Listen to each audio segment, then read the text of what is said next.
Do you like dogs?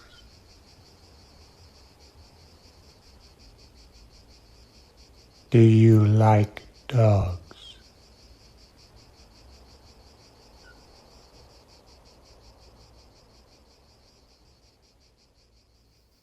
My name is Zach Downs. One day in May of 1992, my friend John, who I hated with a pure ruby red passion, called me up and set me onto a well-paying and very easy gig that would allow me to both meet a longtime hero of mine and love a cute furry animal. Why did I hate John then? Because at the age of 25, that overachieving slime bag had landed a front office job with the Denver Broncos, and I loved the Broncos, and I wouldn't ever be able to afford to go to even a single game without taking his spare pity tickets. Why couldn't I ever afford to go to a game when my grades were better than John's back at Regis? Because I was bad at working. I was bad at being an employee. I was running urine samples around a lab part-time and planning to slink all the way back east to my folks' house in Delaware for a life reboot when he called me up. What if I told you you could dog sit for Artie Lapp for 2 weeks? He asked me. And I had to check my calendar to see if it was April Fool's Day. In case you're not a pathetic Broncos fan like me, Artie Lapp was back then the Broncos' feared and respected and occasionally despised defensive coordinator, a man whose name had escaped my lips 2 or 3 times on my sad little calls to the Fan, 104.3 FM, Denver's hub for relentlessly dim-witted NFL hot takes and rants, and yeah, that probably included my own. It was the middle of the off-season, and Artie Lapp was planning to go off to Iceland with his wife of 20 years before minicamps began. The man whose blitz schemes sent opposing quarterbacks into hysterics had mentioned to his assistant, Neil, that he was done with kenneling his old German short-haired pointer. And did he maybe know of anyone trustworthy to watch the doggo and his house? Blah, blah, blah, word got to John, and John, decent gent that he was, thought of me. Pityingly, I'm sure. He's a drinker, and his wife's a little nuts, John told me on the phone in a silky way, like he had gossip he'd love to tell me, but couldn't. For the price they were offering to pay the dog sitter, they could have been Satan-worshipping sex cannibals for all I cared. I was still pinching myself when I drove out to Lapp's big house out in Golden on June the 3rd, having been given directions by his assistant. I'd never actually gotten to talk to Lapp. This guy Neil was handling everything, and in fact, Lapp and his wife were already gone. I had to get into their house via a code on a keypad, definitely a novelty. I'd have to wait until the couple came back to shake his hand.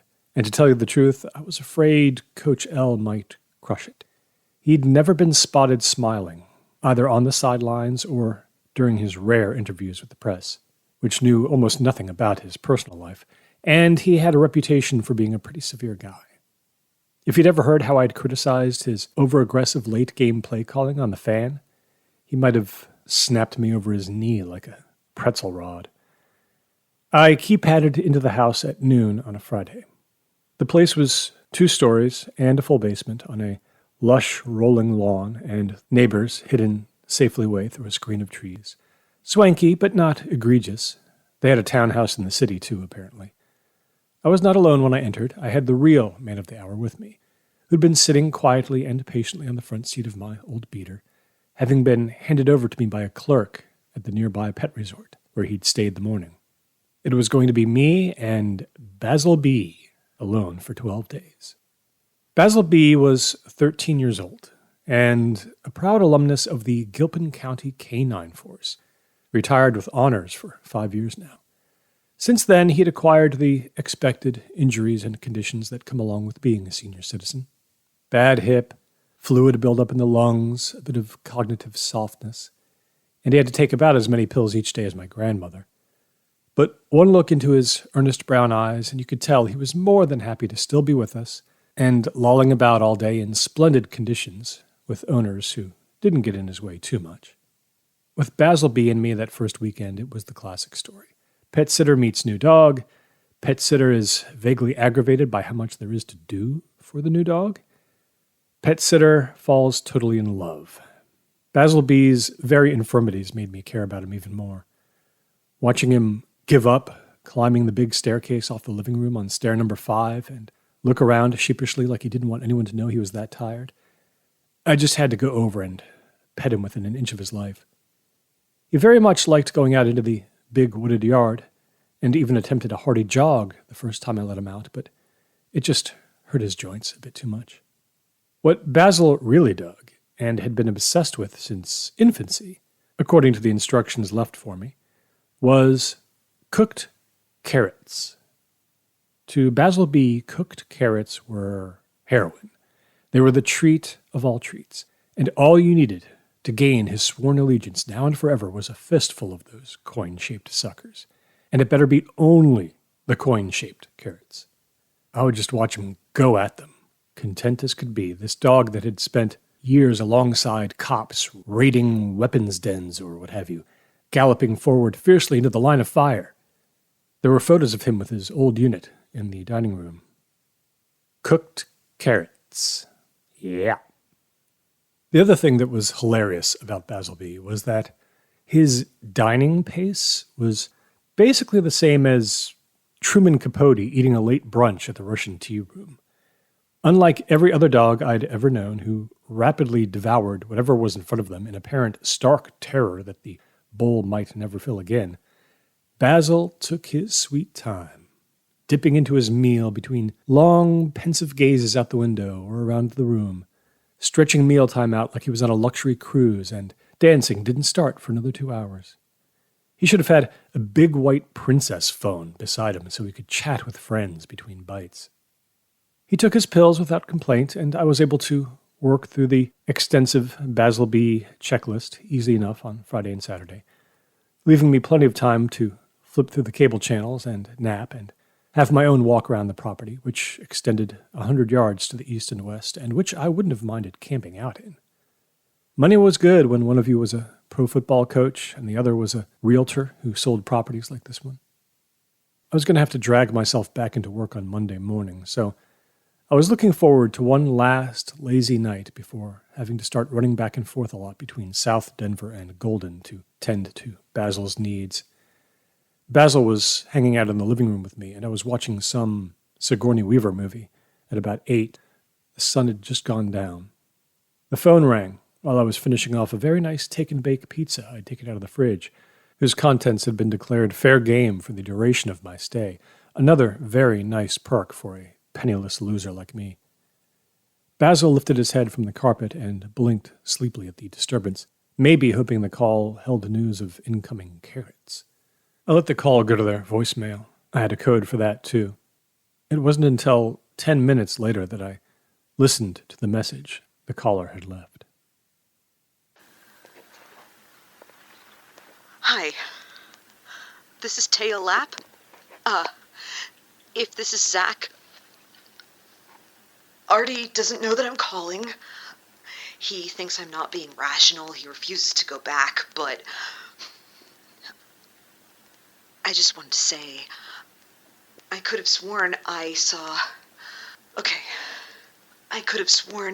Sam coming out of the woods off 58 as we were going to the airport. Basil grew up with Sam, but Sam had really scary jealousy problems, and when we sent him away, because he got violent, you know, it was really hard. It was really hard. But you shouldn't open the door if he comes. I don't want you to get hurt, and that's why I'm calling. So you'll be safe. Okay? This is Thea Lapp.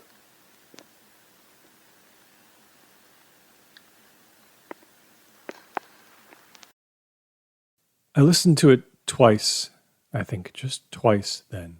staring at Artie Lapp's Assistant Coach of the Year award hung on the near wall. Basil, his chin on the carpet and his face tucked neatly between his white-tipped paws, gazed up at the TV, but lost interest in the lame, two-dimensional forms there fairly quickly. I just didn't know what to do with this strange information, how to act on it. Her distress really affected me more than the words themselves, made me feel like I had walked in on some drama that was way over my head. No response seemed appropriate. I'd never spoken to this woman, had any contact with her at all, yet she was so unguarded in the message, so raw. I thought long and hard about calling back. Basil was long gone, having wandered off to his cozy dog bed in the corner of the dining room. I went over his checklist to make sure I hadn't missed any medication so far, and then I stared at the phone, willing it not to ring again with a follow-up. After 10 minutes, I started to feel a little steadier in the nerves. I considered calling Neil on the chance he had some knowledge of the family's pet history, but I couldn't figure out just what to ask him that would help me out or not seem invasive. There were 3 or 4 photos of Basil around the house in various stages of his life, but none showed him with another dog, just his proud owners, the always smiling Thea and the man who only smiled in pictures a third of the time, Art. Anyway, it was Sunday night. I'd be bothering Neil for maybe no good reason. If Basil had an older doggo brother or a younger doggo brother out there, okay, fine, I wouldn't open the door for this prodigal wanderer. Easy enough. But I seriously hoped I wouldn't be put in the position of hearing a dog's soft whining or scratching out there that night. That guilt would be hard to fight through. I just wanted to say, I could have sworn I saw Sam coming out of the woods off 58 as we were going to the airport. So I guessed maybe they'd had to give the dog away for adoption, maybe to someone close by who'd taken him in. How long ago that had been, God knew. But it happened all the time. Some pets, bless their hearts, just can't adapt to certain situations, or they've been damaged psychologically in the past beyond our limited human understanding. The anguish in Thea Lapp's voice followed me around as I tried to settle back into a routine that night, washing my dishes and staging more cooked carrot coins into a shallow plastic cup. Basil came running as soon as he heard me dumping them in. Displaying years of expertise, he deftly gripped the whole cup in his teeth and retired to the sunroom on the west side of the house to be alone with his snack. He would not be bringing back the dirty dish when he was done. That's what the humans were for. Just before 9, I heard from the kitchen a knock at the front door. And there was that moment when something in my subconscious cried out for me not to open it, though it was clearly a knock, not a scratch. I had no idea who might be visiting at this hour. Neil had left me no notes about that eventuality. I came out into the foyer and waited for a second knock. It finally came. Hesitating still, I walked to my left into the dining room. I sidled quietly up to the artfully cut row of windows there and pushed back the curtain to look out onto the front of the property. I saw no car in the sloping, curving driveway besides mine. Whoever had come was only on foot. I opened the front door. Outside on the step was a small, clean-shaven man in a brown sweater, tan slacks, and gold-rimmed glasses, about 50 years old. He introduced himself as Marty. Said he was just checking to make sure everything was okay, as he hadn't recognized my car. I told him that yes, everything was fine here. I was pet-sitting for the Lapps. Did you know them? He shook his head, no.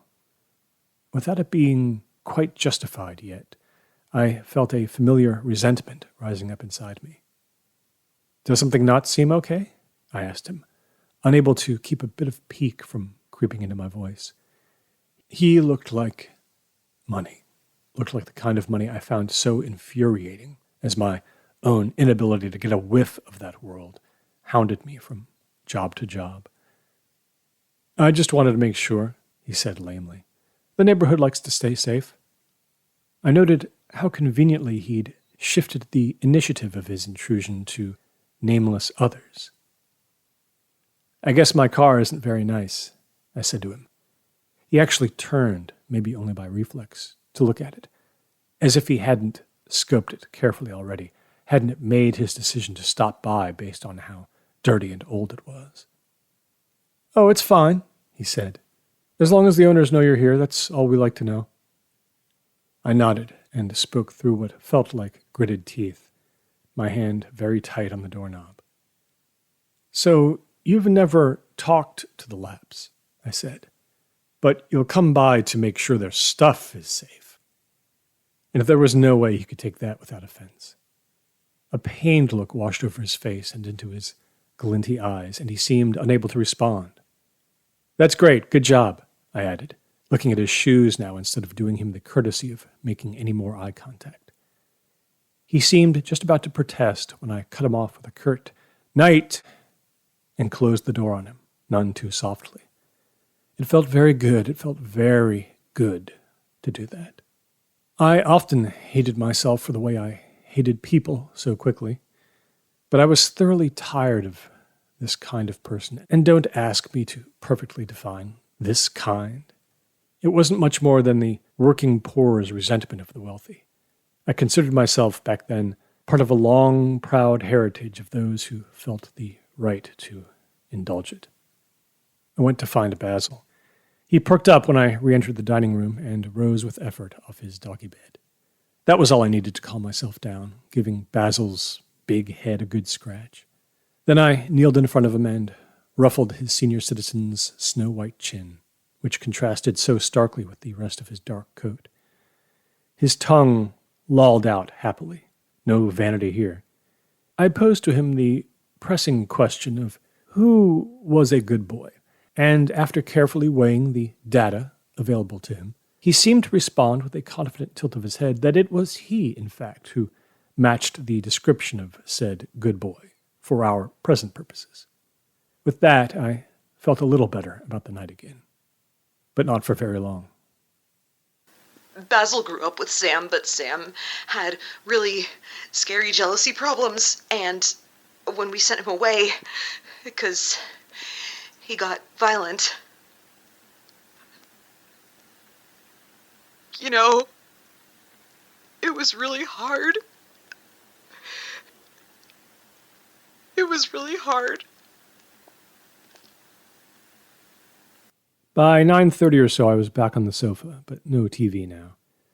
Instead, I was skimming through a Clive Cussler novel I'd scavenged off Artie and Thea Lapp's living room bookshelves, but I wasn't making any real headway. Basil was off, wandering the house, taking care of business. I thought about that word Thea had used in her message.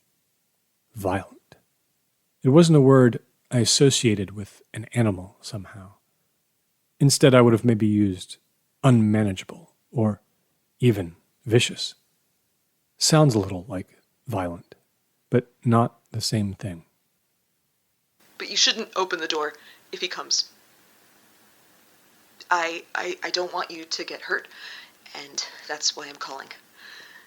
So you'll be safe, okay?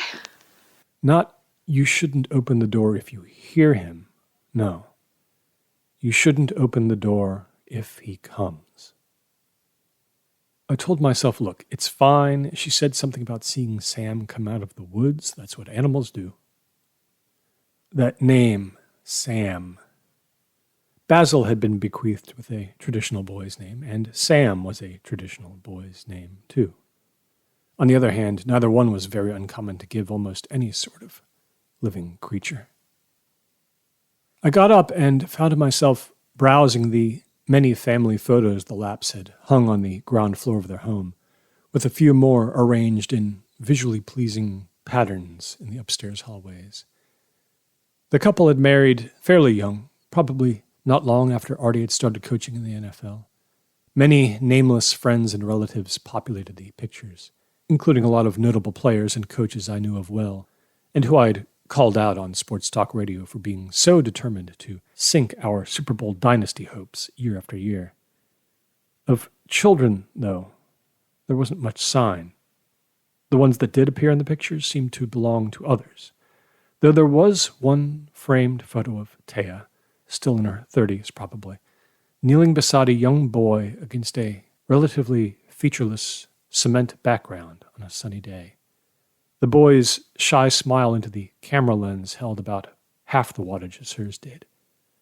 I felt strange and guilty maneuvering that photo partially out of the wooden frame to see if there was any sort of writing on the back to provide any context. But I struck out there. I could have sworn I saw Sam coming out of the woods off 58 as we were going to the airport. Basil grew up with Sam, but Sam had really scary jealousy problems, and when we sent him away, because he got violent. Ask her, I told myself. Call her and ask her. But the thought of what those words would sound like tumbling out of my mouth long distance, how odd a question that would really be, stopped me. I thought she might think I was a total idiot. And above all, the answer just did not matter to me, right? So long as I kept the door closed in the very, very unlikely event there should be another knock or scratch or tap or whatever unexpected sound came from outside. I had bowled my way through one doorstep encounter that night, but after playing Thea's message again and again in my mind, that was most definitely all the answering I was going to do. The simplest plan was the most pragmatic. Keep my mouth closed, my fingers off the phone, and just tend to the deserving star of that week's show, the venerable Basil B. I parked myself upstairs for a bit in the smallest of the guest bedrooms. I took the Clive Cussler with me, and I read a dozen pages or so of some fun-looking chase scene while I played a classic rock station on an overcomplicated clock radio. At about 9:45, there was another soft knocking at the door. Joan Armatrading singing "Everybody Gotta Know" obscured it a bit. It took some effort to will myself up off the bed. The knocking sounded a lot like the pattern my new friend Marty had tried out on the front door not even an hour before. And if it was indeed him coming back for some reason, maybe with a fellow neighbor, or even, God help me, the Citizens Patrol of Winnow Falls Acres, further chat was guaranteed to bring out the worst in me. And if it wasn't Marty, well, that knob wasn't going to get so much as a whiff of me either.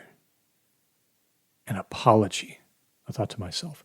He realized he was being obnoxious, and here he is 45 minutes later to say he's sorry, which I didn't want either. I stretched forward to tap the mute button on the radio to hear the knocking more clearly the second time around. But unlike before, there would not be a second request from the visitor. Just one group of 3 taps, and that was all. That seemed unusual. I got up off the bed and crossed the hall into the guest bathroom, then drew up the shade there to peer out into the front yard.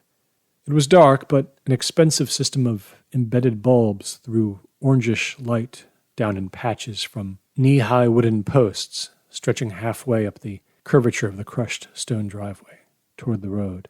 The actual front step below could not be seen. I gazed down onto the driveway, waiting in vain to spot someone walking back up the slope.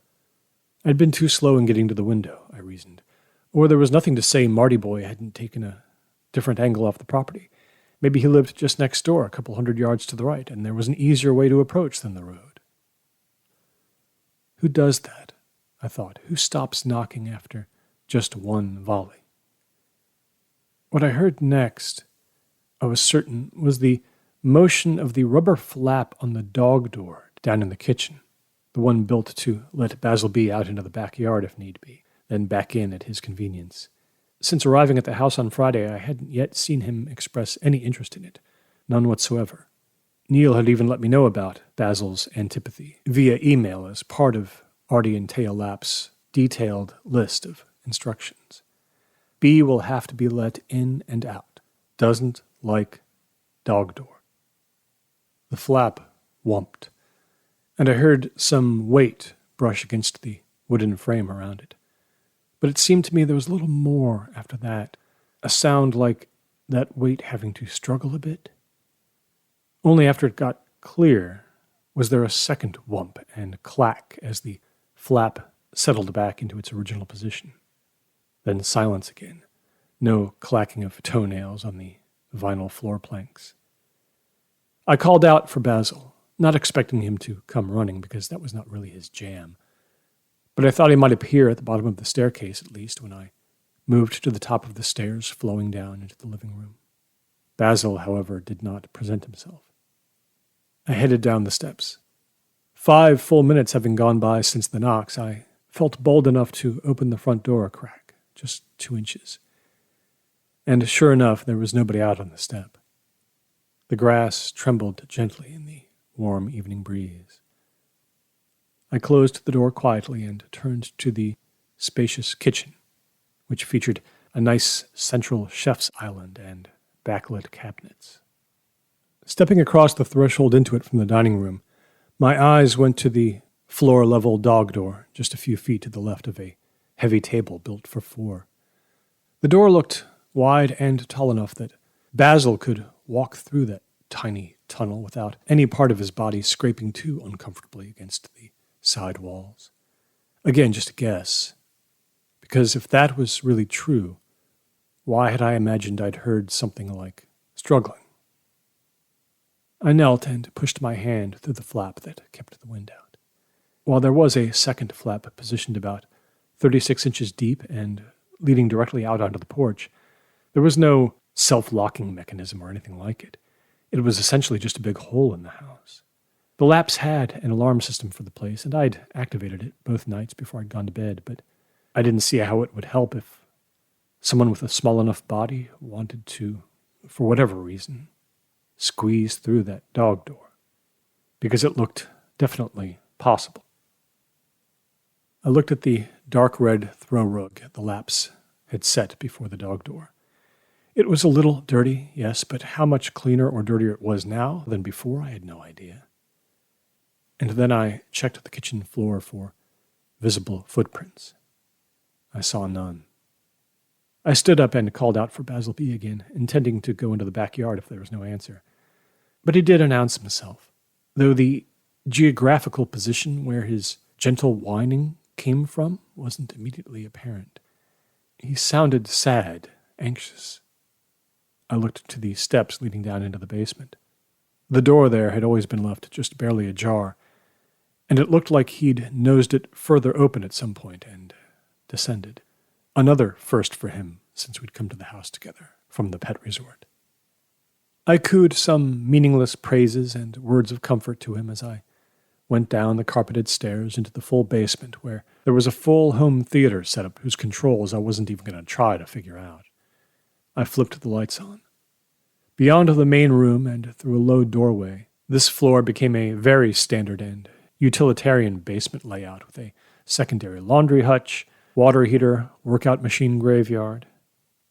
The sound of Basil's continued whimpering guided me, and I was growing scared that he'd gotten hurt or so stomach sick I'd have to take him somewhere.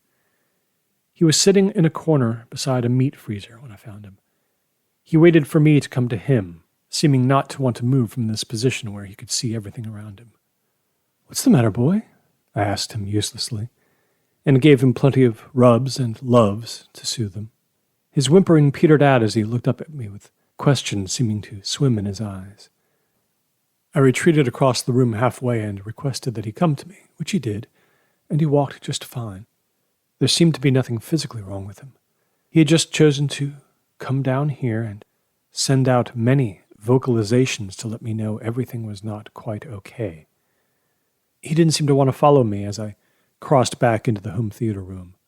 I seemed to have found his hard limit. I stood in front of the giant sleeping TV, my head tilted toward the stairs, listening. Basil whined again, and I asked him to please give me a minute. How about giving me a minute, kiddo? I forced myself all the way to the top of the stairs, and I stuck my head out into the kitchen again. From that vantage point, I could see into the dining room through one entrance, and take in a good sliver of the living room through the other.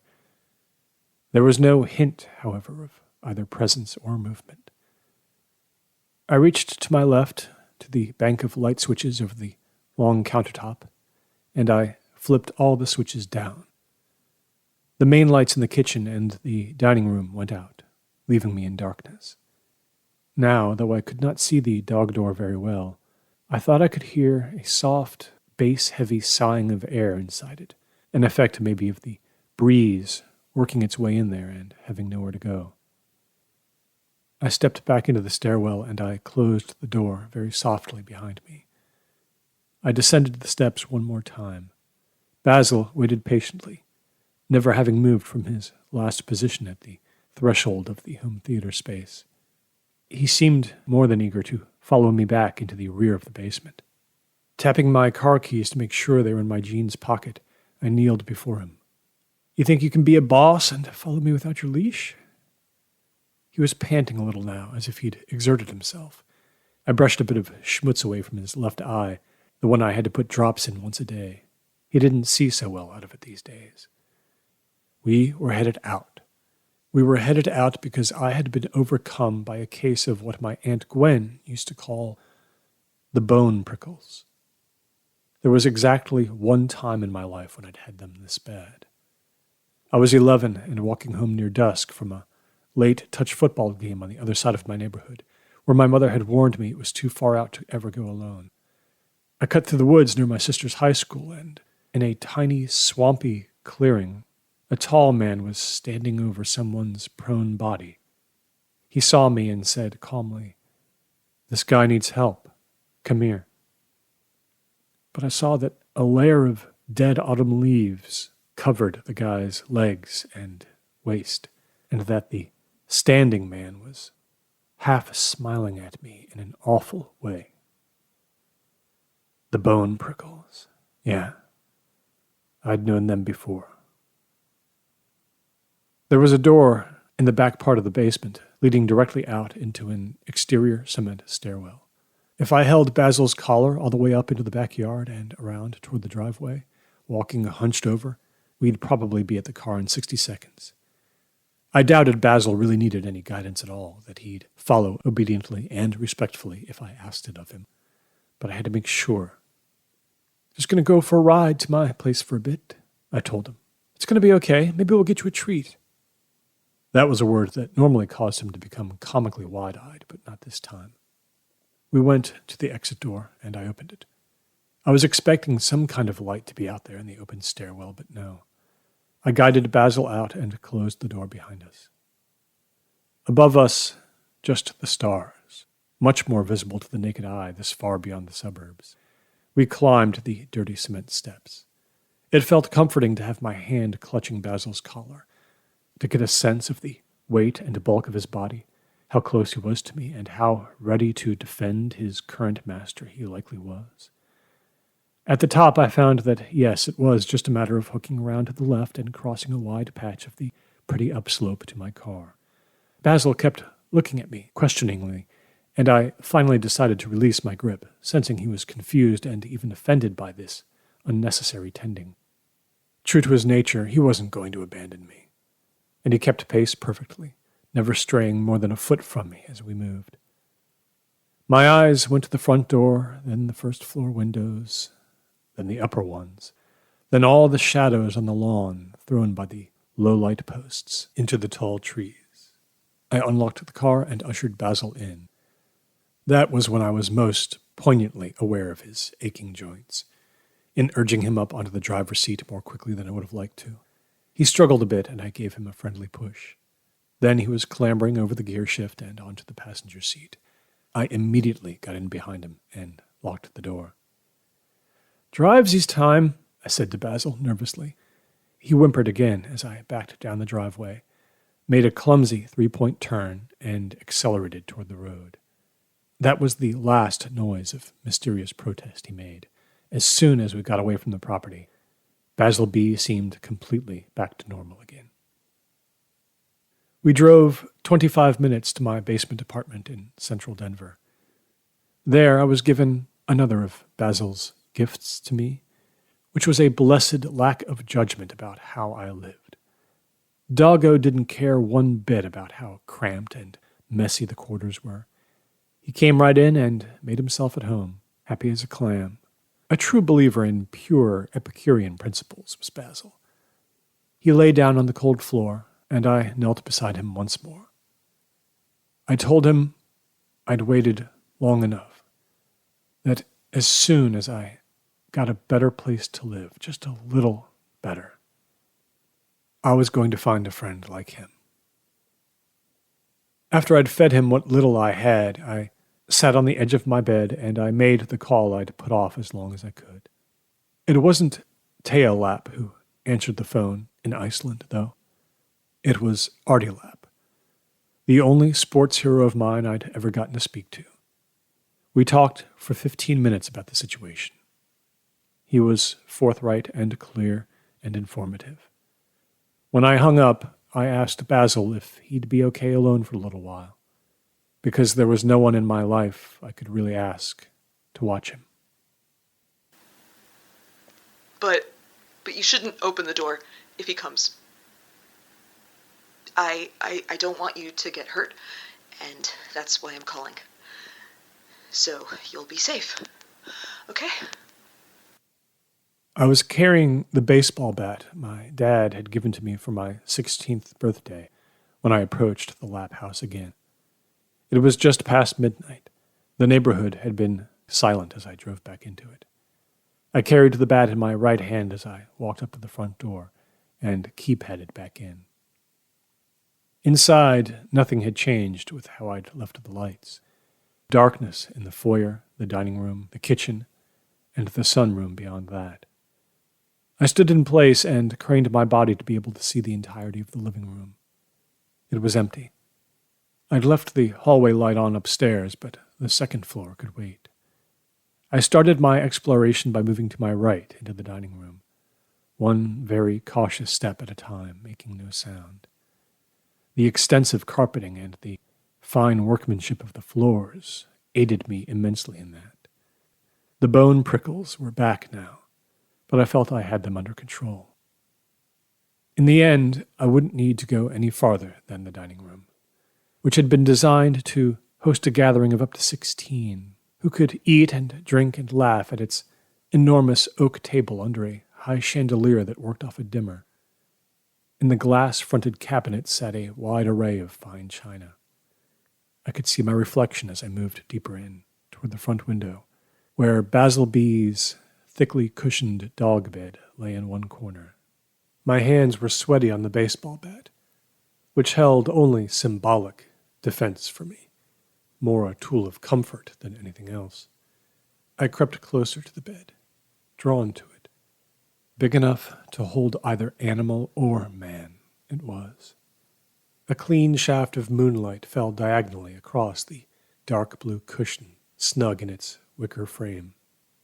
It was so easy to imagine it had held another guest while I was out, lying on his side, perhaps, eyes closed, legs stretched out, chest rising and falling softly in sleep. A brown Dutch shepherd. Sam. Sam the feared. Sam the dog that Artie had told me on the phone had indeed become dangerously jealous and cruel many years before, attacking Basil outright and once sending him to the vet hospital for 5 days with a terrible wound to his neck. He'd had to be given away to someone with a softer heart. In his new home, there had been further problems, more incidents. But Sam had been allowed, at least, to live, quarantined from other dogs entirely. I believed he had come back that night, that Thea Lapp had in fact seen him emerge from the woods, that Basil had sensed him, and that I had really heard him move through the dog door. Either some dormant, primitive anger had propelled him, or he had simply been overcome by a canine longing to return home. He'd come in here after his long journey and found a warm place to rest. It felt like I need only crouch to touch that cushion to completely confirm my strange suspicion. And I started to, but I retracted my hand just inches before it made contact. I couldn't quite bring myself to do it, to feel if the cushion actually held faint ambient heat.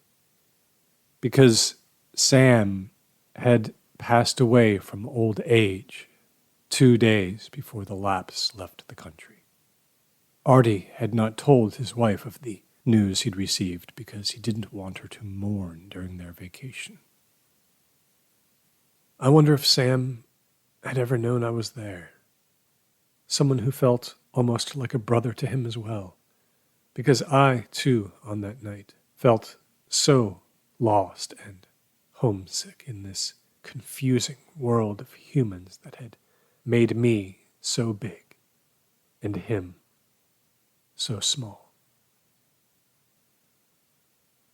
I've told this story to a few people over the years. Fairly recently, I forced myself to go to some social thing because I thought it would be good for me to be around people for a change. And I told it to a guy there who happened to be trying to get into screenwriting. Young guy, 25 maybe. He listened, and at the end he said, "Oh, that would make such a good episode of an anthology series, like a 1-hour thing." They'd probably want a bigger ending, though. He went on to explain his sudden vision, that at the end, the character of me should hear a voice behind him. And when I turn, I see a hunched human figure in the darkness.